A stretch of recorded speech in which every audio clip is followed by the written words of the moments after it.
Hey guys, how's it going? Nick here, back with another video, and today I kind of want to talk about the Tamron 28-75mm lens for the Sony full frame camera system. Now I have done a video on it in the past. It was more of a sort of in-depth look at the lens, but I've owned it now for a few months, I think 3 or 4 months, and I thought it was a good time to give you my full final opinion, thoughts, and all that sort of stuff, whether I love the lens, whether I want to get something different, and that's what this video is about.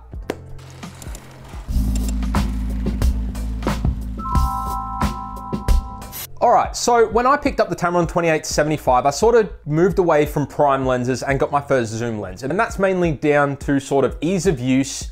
I'm going traveling at the end of the year and I didn't really feel the need to have multiple lenses for different focal lengths if I could have one zoom lens. The problem with that is that to get a fast zoom lens for the Sony system is very, very expensive. So here in Australia, the A7 III is $3,000. The only 2.8 zoom lenses you can get for the Sony system are the G Master lenses, and that's the 16-35 or the 24-70, and they also cost about $3,000, give or take. And I couldn't really justify the price, considering that this is my first sort of real camera system I've invested in, and so I ended up getting prime lenses. So the first lenses I started off with were the Bardis lenses, so I got a 25mm prime, and then later down the track I picked up an 85mm, and I really love those lenses. I think they're a really great fit for the Sony full frame system, and I really like them. But after changing lenses a few times and realizing the sort of pain it can be, especially if you're trying to be in a fast-paced situation, I knew I needed a zoom.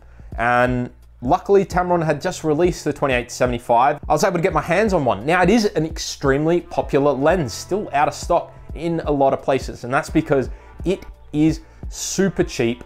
In Australia it comes to about $1,100, which, you know, a third of the price of the G Master lenses, and you're getting very similar quality. So with that out of the way, what do I think now that I've had it for quite a while? Do I regret it? No, not one bit. In fact, I have pretty much no negatives for this lens. When we compare it to the competition, which would be the G Master 24-70, there is one downside, and that is the fact that the 24-70 is obviously starting at 24mm. The Tamron starts at 28mm, and I'll quickly do a vlog test in a little bit and let you make the decision on whether or not 28mm is wide enough for you. In my opinion, I've vlogged with it a little bit, and I think 28mm is sort of like, it's playing the line, you know, it's jumping back and forth between acceptable. You do have to hold your camera out pretty far to get a nice shot, but it's not unusable, and it's definitely not too tight. I think anything more than 28 would be, I'd consider too tight. But 28mm, I think is just wide enough to be able to vlog with, which is good. And then the fact that you get that extra reach with the 75mm makes it really great for portraits. And in a little bit, I'll show you what 28, 50, well, I'll show you different shots anyway. And so, like I said, I traded up from 25 and 85 to this. I think the Tamron is such a perfect size for this camera. I absolutely love how small it is. It doesn't overweigh the camera one bit. It just makes this entire setup really, really easy. I only have to carry this one lens with me. Yeah, I could probably upgrade in the future, maybe get a super wide angle, like a 14mm prime, and maybe get like a 70-200. But at the moment, this is the only lens I need. I can use Super 35 mode if I want to punch in, get a little bit of extra zoom. Seriously, I honestly have no idea why you would go out and buy any other lens if you were just starting out with the Sony full frame system. If you pick the A7 III up, I don't know why you'd get any other lens. Yeah, there are cheap lenses, so you could get a 16-35 or a 24-70 f4, the Sony Zeiss lenses, but even they are more expensive than this. And this is a 2.8. It might not go as wide as you like, but if you want to do panorama shots, you can just shoot that into vertical, make a panorama, not a problem. Like I said, and the reach is great. Look, unless you're like a pro photographer out there and you love pixel peeping on the lens, this is gonna be great. I have not had a single problem. I haven't taken a single shot where I go, oh, you know what? This isn't as sharp as I'd like. No, this lens has been perfect. Autofocus is super, super snappy. Look, it's weather sealed. I ain't gonna go dunk my camera in a bucket of water to find out how water sealed, but it does have that rubber gasket there. So look, there is peace of mind with this lens as well. I think a couple of the weird things with the lens is, look, the zoom ring and the focus ring are reversed. You get used to it. It's not a big deal. It feels great. People say it's plasticky. I think it feels fine. I don't go, oh, this is cheap. It's got good weight. The lens hood sucks. I will say that. With the Bardis lenses, those lens hoods like flowed nice into the body. They looked really, really good, and they were easy to attach. The lens hood for the Tamron, I mean, I've had this lens now for 4 or 5 months and I still struggle to get it on the lens.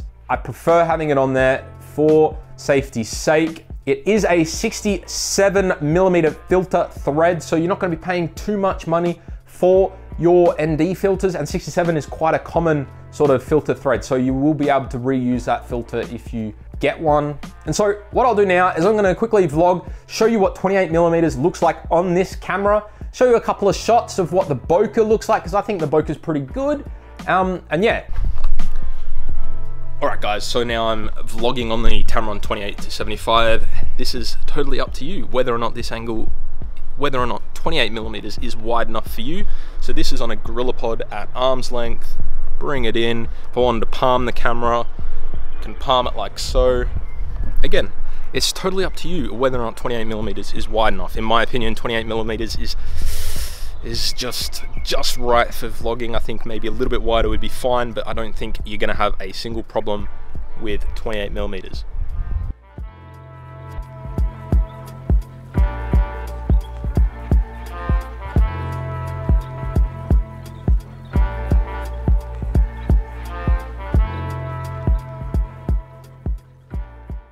So look, there was a quick test. It is completely up to you. If that isn't wide enough for what you want, then yeah, you're gonna want a wider lens. That's totally down to you. I think it's perfectly acceptable. Yeah, you don't get a full range of what's behind you, but you can learn to live with that. I think 28mm is on the border.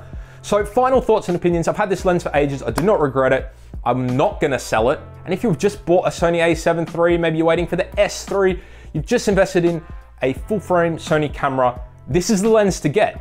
If you can't get your hands on one, I would pre-order it. You might be waiting for a month or so, but anyway, this is seriously, stop what you're doing, go pre-order this lens. Links are in the description if you want to check it out. It's seriously, it's unrivaled in its class, great quality, nice compact, fast 2.8 aperture, and it's cheap. There you have it guys, I've had the Tamron 28-75 now for about 4 or 5 months. I absolutely love this lens. Best purchase I have made since the Sony a7 III, and I recommend it wholeheartedly. No regrets whatsoever. If you enjoyed this video guys, hit that thumbs up button. Leave a comment down below as well. What lens are you rocking on your camera? I am looking at maybe adding another lens to the kit, maybe a super wide, maybe a really nice 1.4 Bokeh-licious 50mm. Let me know in the comment section what you think I should pick up.